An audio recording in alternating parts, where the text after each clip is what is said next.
Gulliver's Travels by Jonathan Swift. Part III. A Voyage to Laputa, Balnibarbi, Luggnagg, Glubbdubdrib, and Japan. Chapter 6. A further account of the Academy. The author proposes some improvements, which are honourably received. In the school of political projectors, I was but ill entertained, the professors appearing, in my judgment, wholly out of their senses, which is a scene that never fails to make me melancholy. These unhappy people were proposing schemes for persuading monarchs to choose favourites upon the score of their wisdom, capacity, and virtue, of teaching ministers to consult the public good, of rewarding merit, great abilities, eminent services, of instructing princes to know their true interest by placing it on the same foundation with that of their people, of choosing for employments persons qualified to exercise them, with many other wild, impossible chimeras, that never entered before into the heart of men to conceive, and confirmed in me the old observation, that there is nothing so extravagant and irrational which some philosophers have not maintained for truth. But, however, I shall so far do justice to this part of the Academy, as to acknowledge that all of them were not so visionary. There was a most ingenious doctor, who seemed to be perfectly versed in the whole nature and system of government. This illustrious person had very usefully employed his studies in finding out effectual remedies for all diseases and corruptions to which the several kinds of public administration are subject, by the vices or infirmities of those who govern, as well as by the licentiousness of those who are to obey. For instance, whereas all writers and reasoners have agreed that there is a strict universal resemblance between the natural and the political body, can there be anything more evident than that the health of both must be preserved, and the diseases cured by the same prescriptions? It is allowed that senates and great councils are often troubled with redundant, ebullient, and other piquant humours, with many diseases of the head and more of the heart,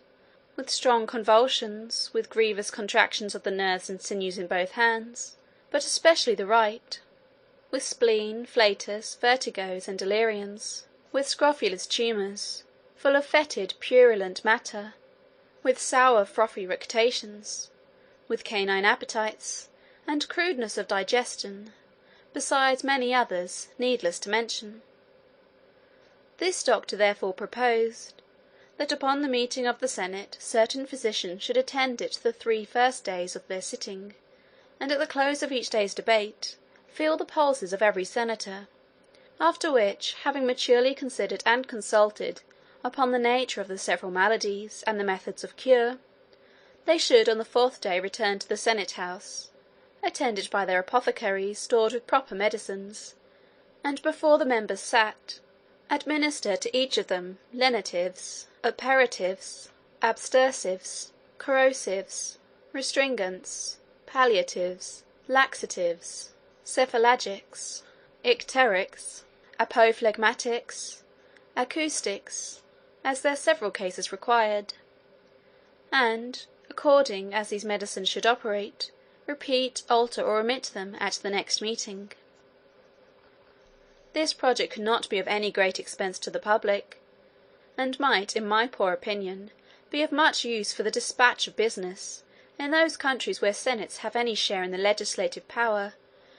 beget unanimity, shorten debates, open a few mouths which are now closed, and close many more which are now open, curb the petulance of the young, and correct the positiveness of the old,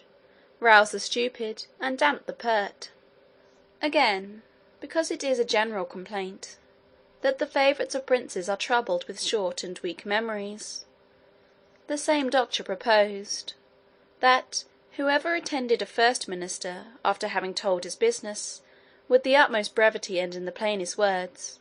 should, at his departure, give the said minister a tweak by the nose, or a kick in the belly, or tread on his corns, or lug him thrice by both ears, or run a pin into his breech, or pinch his arms black and blue, to prevent forgetfulness, and at every levee day repeat the same operation till the business were done, or absolutely refused. He likewise directed that every senator in the great council of a nation, after he had delivered his opinion and argued in the defence of it, should be obliged to give his vote direct contrary, because if that were done, the result would infallibly terminate in the good of the public. When parties in a state are violent, he offered a wonderful contrivance to reconcile them. The method is this: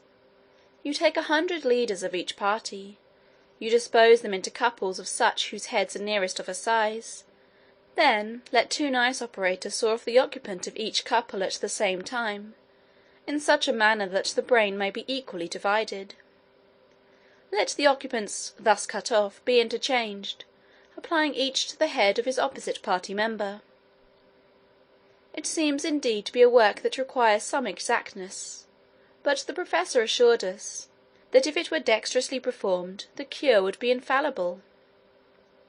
For he argued thus, that the 2 brains being left to debate the matter between themselves within the space of one skull, would soon come to a good understanding, and produce that moderation, as well as regularity of thinking, so much to be wished for in the heads of those who imagine they come into the world only to watch and govern its motion. And as to the difference of brains, in quantity or quality, among those who are directors in faction, the doctor assured us, from his own knowledge, that it was a perfect trifle. I heard a very warm debate between 2 professors, about the most commodious and effectual ways and means of raising money without grieving the subject. The first affirmed, the justest method would be to lay a certain tax upon vices and follies, and the sum fixed upon every man to be rated, after the fairest manner, by a jury of his neighbours. The second was of an opinion directly contrary: to tax those qualities of body and mind, for which men chiefly value themselves, the rate to be more or less according to the degrees of excelling, the decision whereof should be left entirely to their own breast. The highest tax was upon men who are the great favourites of the other sex, and the assessments, according to the number and nature of the favours they have received, for which they are allowed to be their own vouchers. Wit, valour, and politeness were likewise proposed to be largely taxed, and collected in the same manner, by every person's giving his own word for the quantum of what he possessed. But as to honour, justice, wisdom, and learning, they should not be taxed at all, because they are qualifications of so singular a kind, that no man will either allow them in his neighbour, or value them in himself. The women were proposed to be taxed according to their beauty and skill in dressing, wherein they had the same privilege with the men, to be determined by their own judgment. But constancy, chastity, good sense, and good nature were not rated, because they would not bear the charge of collecting. To keep senators in the interest of the crown, it was proposed that the members should raffle for employment, every man first taking an oath, and giving security, that he would vote for the court, whether he won or not; after which the losers had, in their turn, the liberty of raffling upon the next vacancy. Thus hope and expectation would be kept alive, none would complain of broken promises, but impute their disappointments wholly to fortune, whose shoulders are broader and stronger than those of a ministry. Another professor showed me a large paper of instructions for discovering plots and conspiracies against the government. He advised great statesmen to examine into the diet of all suspected persons, their times of eating, upon which side they lay in bed, with which hand they wipe their posteriors, take a strict view of their excrements, and from the colour, the odour, the taste, the consistence, the crudeness or maturity of digestion, form a judgment of their thoughts and designs, because men are never so serious, thoughtful, and intent,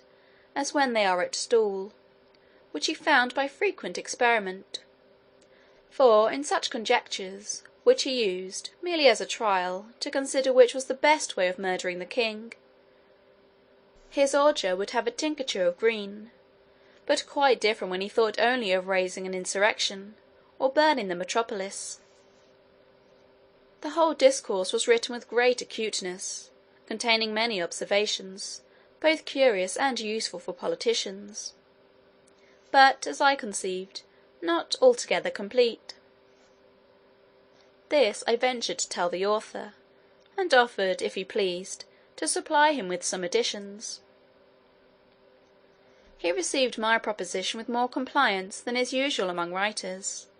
especially those of the projecting species, professing he would be glad to receive further information. I told him, that in the kingdom of Tribnia, by the natives called Langdon, where I had sojourned some time in my travels,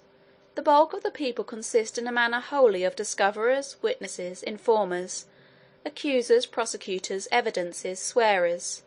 together with the several subservient and subaltern instruments, all under the colours, the conduct, and the pay of ministers of state and their deputies. The plots, in that kingdom, are usually the workmanship of those persons who desire to raise their own characters of profound politicians, to restore new vigour to a crazy administration, to stifle or divert general discontents, to fill their coffers with forfeitures, and raise or sink the opinion of public credit, as either shall best answer their private advantage. It is first agreed and settled among them what suspected person shall be accused of a plot. Then effectual care is taken to secure all their letters and papers, and put the owners in chains. These papers are delivered to a set of artists, very dexterous in finding out the mysterious meanings of words, syllables, and letters. For instance, they can discover a close stool to signify a privy council, a flock of geese a senate, a lame dog an invader,